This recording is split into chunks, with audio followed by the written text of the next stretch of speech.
நம சிவாய.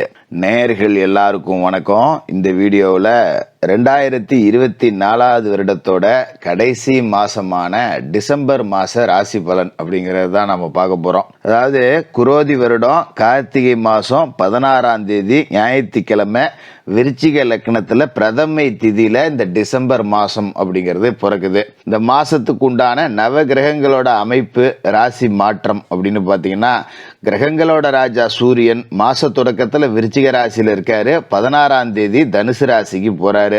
செவ்வாய் இந்த மாசம் முழுக்க கடகராசியில நீசத்திலையும் இருக்காரு. மாசம் தொடங்கி 3ஆம் தேதி செவ்வாய் வக்கரம் அடைகிறாரு.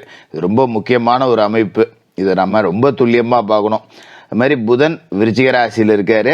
சுக்கிரன் தனுசு ராசியில் இருக்காரு. 18ஆம் தேதி மகர ராசிக்கு போறாரு. 30ஆம் தேதி கும்பராசிக்கு போறாரு. குரு பகவான் ரிஷபராசியில வக்கர நிலை அப்படிங்கிறதுல இருக்காரு. சனி பகவான் கும்பராசிலையும், விஷப்பாம்பு ராகு மீனராசிலையும், விஷமற்ற பாம்பு கேது கன்னிராசிலையும் இருக்காங்க. இதான் இந்த மாசத்துக்கு உண்டான கிரக அமைப்புகள் அப்படிங்கிறது. இல்லை முக்கியமான விஷயம் அப்படின்னு பார்த்தீங்கன்னா, கடகராசியில வக்கரத்திலையும் நீசத்திலையும் இருக்கிற செவ்வாய் கும்பத்தில் இருக்கிற சனியை பார்க்குறார். இந்த பார்வையால் என்னென்ன நன்மைகள் யாருக்கு கிடைக்க போகுது, யாரெல்லாம் கொஞ்சம் கவனமாக இருக்கணும் அப்படிங்கிறத துல்லியமாக பார்த்துருவோம். மீனராசி நேயர்களே, உங்களுக்கு இந்த டிசம்பர் மாதம் எப்படி இருக்குது அப்படின்னு பார்த்தீங்கன்னா, பெரும்பகுதி ஜோதிடர்கள் அப்படிங்கிறவங்க இந்த மாதம் உங்களுக்கு சரியில்லை அப்படிங்கிற மாதிரி சொல்லியிருப்பாங்க. பெரும்பகுதி ஜோதிடர்கள் அப்படிங்கிறவங்க என்ன சொல்லியிருப்பாங்கன்னா, உங்களுக்கு அது கிடைக்கும், இது கிடைக்கும், இந்த இனங்களெல்லாம் வெற்றி கிடைக்கும் அப்படிங்கிற மாதிரி சொல்லியிருப்பாங்க. அப்போ மீனராசிக்காரர்களை பொறுத்த வரைக்கும் இது எப்படி இருக்கும் அப்படின்னா, ஆளுக்கு ஒன்று சொல்லி, ஐயா நீங்கள் வேற எங்களை குழப்புறீங்க, பேசாமல் இருங்கய்யா அப்படிங்கிற மாதிரி ஒரு சலிப்படைவாங்க. திருப்திப்படுத்தவே முடியாது மீனராசிக்காரர்களை. என்ன காரணம் அப்படின்னா, மீனராசிக்காரர்கள் அப்படிங்கிறவங்க உழைப்பின் மேலே நம்பிக்கை உள்ளவங்க. ஏதோ நான் கஷ்டப்படுறேன், நான் 10 ரூபா பொழைக்கிறேன், அந்த ஒழுங்காக அந்த 10 ரூபா வந்தால் போதும், அதுவே வர மாட்டேங்குதே அப்படிங்கிற மனநிலையில் இருப்பீங்க. மற்றபடி பெருசாக எதுக்கும் ஆசைப்படக்கூடிய நபர்கள் கிடையாது. நம்ம உழைக்கிறோம், அதுக்குண்டான காசு நமக்கு வரணும், அந்த காசை நாம் கைப்பணத்தை எண்ணி செலவு பண்ணி 10 ரூபா மிச்சம் வச்சுக்கிட்டாலே போதும் அப்படிங்கிற மனநிலையில் இருப்பாங்க. 10,000 சம்பளம் கிடைச்சாலும் அதுக்குள்ளே குடும்பம் நடத்துவாங்க. 1000 ரூபா சம்பளம் நடத்தாலும் அதுக்குள்ளே குடும்பம் நடத்துவாங்க. அந்த வித்தை தெரிஞ்ச நபர்கள் அப்படிங்கிறவங்க தான் மீனராசிக்காரர்கள். அப்படிப்பட்ட ஒரு சூழல் அப்படிங்கிறது தான் உங்களுக்கு இப்பயும் இருக்கும். நான் இவ்வளோ தான் கஷ்டப்படுறேன், இவ்வளோ தூரம் கஷ்டப்படுறேன், யாருக்கும் நான் கெடுதலும் நினைக்கல, ஆனால் எனக்கு தப்பாகவே நடக்குதே அப்படிங்கிற மனநிலையில் இருப்பீங்க. என்ன காரணம்னா, நான் சொல்லி தெரிய வேண்டியதில்லை, உங்களுக்கு 7.5 சனி அப்படிங்கிறது இருக்குது. அதுமாதிரி ராசிக்கு முக்கியமான கிரகம், ராசி அதிபதி, ராசிக்கு 10வது வீட்டுக்கு அதிபதி, இந்த ரெண்டுக்கும் அதிபதியாக இருக்கக்கூடிய குரு வக்கரம் அடைஞ்சு போயிருக்காரு. 3வது வீட்டில் போய் மறைஞ்சு வேற போயிட்டார். இது எல்லாமே சேர்ந்து உங்களுக்கு ஒரு சுமாரான அமைப்பு அப்படிங்கிறதான் கொடுத்துருக்கு. மறுபக்கம் பார்த்தீங்கன்னா, சர்ப்பதோஷ பிடியில் வேறு இருக்கீங்க. ஜென்மத்தில் ராகு, களத்திரத்தில் கேது. இந்த வருட கிரகங்கள் அப்படிங்கிறது ஒன்று கூட சாதகமாக இல்லை. அதை தாண்டி இந்த மாதத்தில் முக்கியமான அமைப்புன்னு பார்த்தீங்கன்னா, செவ்வாய் வக்கரம் அடைஞ்சிருக்காரு. இந்த வக்கரம் அப்படிங்கிறது நம்ம ரொம்ப முக்கியமாக பார்க்கப்பட வேண்டிய ஒன்று. ஏன்னா செவ்வாய் உங்களுக்கு தனஸ்தானத்துக்கும் அதிபதி, 9ஆம் வீட்டுக்கும் அதிபதி அவர் தான். இப்போ அவர் 2வது வீட்டில் அதிபதியாக இருக்கக்கூடிய அவர் வக்கரம் அடைஞ்சிருக்கார், 5வது வீட்டில் வக்கரம் அடைஞ்சிருக்கார். அப்படிங்கும்போது நம்ம கொஞ்சம் ரொம்ப கவனமாக இருக்கணும். என்ன காரணம் அப்படின்னு பார்த்தீங்கன்னா, கோவத்தை வெளிப்படுத்திடுவீங்க, டப்புன்னு வார்த்தையை விட்டுருவீங்க. உங்களுக்கே தெரியும், இயல்பாக நான் இப்படி பேசுகிற ஆள் கிடையாது, எதையுமே நிதானமாக பேசுகிற ஆள், என்ன இப்படி டக்குன்னு திட்டிவிட்டேன் ஒருத்தனை அப்படிங்கிற மாதிரி அப்புறமா யோசிச்சு பார்ப்பீங்க.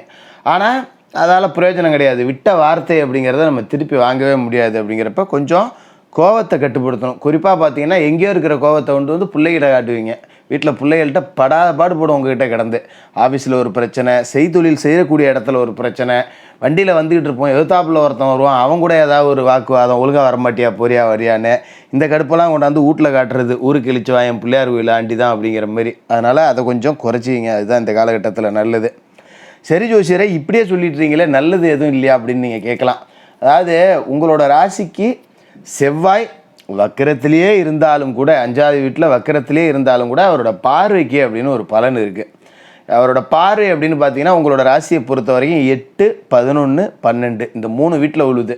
அப்போ அஷ்டமத்தில் செவ்வாயோட பார்வை விழுதுன்னா, செவ்வாய் பார்க்குற இடத்த காலி பண்ணி விட்ருவார். அப்போ உங்களை மனம் எதையாவது போட்டு குழப்பிட்டு இருக்கும் பார்த்தீங்களா, அந்த பிரச்சனை இப்போ முடிவுக்கு வந்துடும்.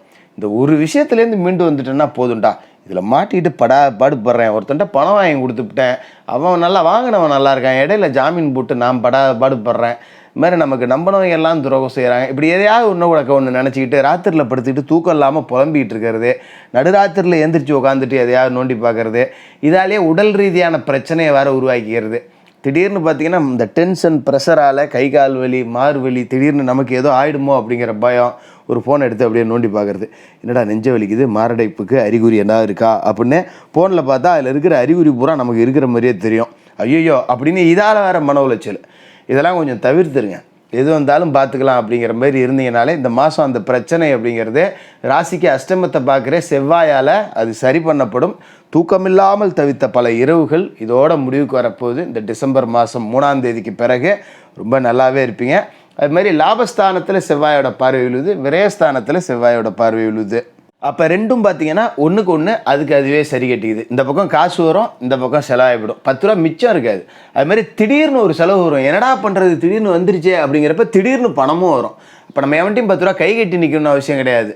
பரவாயில்ல விடு, காசு வந்துச்சு செலவாச்சு போனால் போயிட்டு போகுது, எவன்ட்டையும் கடை வாங்கல, நல்ல வேலை இருக்கிற நேரத்தில் செலவாச்சே, இல்லாத நேரத்தில் வந்துருந்தா என்ன பண்ணுறது அப்படின்னு யோசிச்சுக்கிட்டு அதை கடந்து போயிடுவீங்க. ஏன்னா மீனராசிக்காரர்களை பொறுத்த வரைக்கும் காசு போனால் போயிட்டு போகுது, கடன் இல்லாமல் வாழ்ந்தால் போதும்னு நினைக்கக்கூடிய ஆளுங்க. பரவாயில்ல, காசு வந்துச்சு செலவாச்சு, நம்ம சம்பாதிச்ச காசு தானே போச்சு, போனால் போயிட்டு போகுது அப்படின்னு நினச்சிக்கிட்டு அதை கடந்து போகிற மனப்பக்குவம் அப்படிங்கிறத வளர்த்துக்கோங்க. என்ன காரணம்னா லாபஸ்தானத்தில் செவ்வாயோட பார்வை, விரயஸ்தானத்தில் செவ்வாயோட பார்வை. சனி இப்போ பலம் அடைஞ்சிருக்காரு விரய வீட்டில். சனி யாருன்னு பார்த்தீங்கன்னா விரயத்துக்கும் அதிபதி, லாப வீட்டுக்கும் அவர் தான் அதிபதி. அப்போ காசு வரும், காசு செலவாகும், காசுக்கு செலவு வரும், இந்த பக்கம் அதுக்கு உண்டான காசு வரும், வரவும் செலவும் சமம்.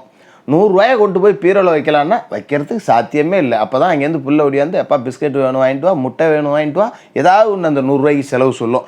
ஒரு 10,000 கொண்டு வந்து எப்படியாவது பீரோவில் லேசாக வச்சிடலாம் அப்படின்னு பார்த்தீங்கன்னா பேங்கில் அடவு வச்ச நகைக்கு ஒரு நோட்டீஸ் வரும், வட்டி எடுத்து கணக்கு பார்த்தா 10,000 ரூபா இருக்கும். அப்போ பீரோவில் காசு வைக்கக்கூடிய அந்த பாக்கியங்கிறது இந்த மாதத்தை பொறுத்த வரைக்கும் நமக்கு இல்லை. நல்ல வேலை அவன்ட்டையும் கடை வாங்காமல் காலத்தை ஓட்டுறமே அப்படிங்கிற ஒரு மனநிலையோட இந்த மாதத்தை ஓட்டிங்க. அதே மாதிரி மகர ராசிக்கு மாதம் தொடங்கி 3ஆவது நாள் சுக்கிரன் வராரு, அற்புதமான இடத்துக்கு லாபஸ்தானத்துக்கு வராரு. சுக்கிரன் வந்து ராசி அதிபதிக்கு பகை கிரகமாக இருந்தாலும் கூட வர்றது லாபஸ்தானம் அப்படிங்கிறதால காசு பணம் 10 ரூபா கொடுத்துருவார். ஏன்னா சுக்கிரனோட வீட்டில் தான் உங்களோட ராசி அதிபதி குருவே இப்போ இருக்கார். அவருக்கு வீடு கொடுத்தவரே சுக்கிரன் தான். ராசிநாதனுக்கு வீடு கொடுத்த சுக்கிரன் லாப வீட்டுக்கு வரார். அப்படிங்கும்போது உங்களோட சொந்த பிரச்சனை அப்படிங்கிறத முடிக்கக்கூடிய அளவுக்கு காசு பணம் அப்படிங்கிறத கொடுப்பாரு. ஏதாவது ஒரு இனத்துலேருந்து காசு பணம் வந்துடும். அலுவலகத்தில் ஒரு லோன் கேட்டால் கிடைக்கும், வேலை செய்கிற இடத்துல உதவி கேட்டால் கிடைக்கும், கடந்த காலகட்டத்தில் யாருக்கிட்டே கொடுத்து ஏமாந்து போயிருந்தீங்கன்னா அந்த பணம் திருப்பி வரும். அதுமாரி வேலைக்காக அலைஞ்சிக்கிட்டு இருக்கேன், வேலை தேடி அலைஞ்சிக்கிட்டு இருக்கேன், எனக்கு நல்ல வேலை கிடைக்கல அப்படிங்கிறவங்களுக்கு வேலை வாய்ப்பை உருவாக்கி கொடுப்பாரு. தந்தை வழி சொந்தங்கள் மூலமாக ஆதரவு கொடுப்பாரு, பங்காளிகள் மூலமாக ஆதரவு கொடுப்பாரு. பண்ணை தொழில், ஆடு வச்சுருக்கேன், மாடு வச்சுருக்கேன், கோழி வச்சுருக்கேன்னு இதுமாதிரி கால்நடை வளர்ப்பு மூலமாக கூடுதல் வருமானம் கிடைக்கும். இந்த இனங்கள் எல்லாமே உங்களுக்கு திடீர் வசதி வாய்ப்புகளை பெருக்கி கொடுக்கும். என்ன அதை மிச்சதான் படுத்த முடியாது, இங்கிட்டு வர்ற காசு இங்கிட்டு போயிடும். அந்த வகையில் வரவும் செலவும் சமமாக இருக்கக்கூடிய ஒரு மாதமாக இந்த டிசம்பர் மாதம் இருக்கும். அதேமாரி உங்கள் கௌரவத்துக்கு பங்கம் வராது, யாருக்கிட்டையும் கடன் வாங்க நிற்க மாட்டீங்க அப்படிங்கிற அளவுக்கு உங்களோட சுய கௌரவத்தை காப்பாற்றக்கூடிய மாதமாகவும் இருக்கும். மற்றதை நினச்சி நீங்கள் வருத்தப்பட தேவையில்லை. சனிக்கிழமையில் சனி பகவானுக்கு எள்ளெண்ணெய் தீபம் ஏற்றிட்டு மாற்றுத்திறனாளிகளுக்கு உங்களால் முடிஞ்ச உதவிகள் செய்யுங்க. இந்த டிசம்பர் இன்னும் கொஞ்சம் நல்லாயிருக்கும். மீனராசிக்காரர்களுக்கு வாழ்த்துக்கள்.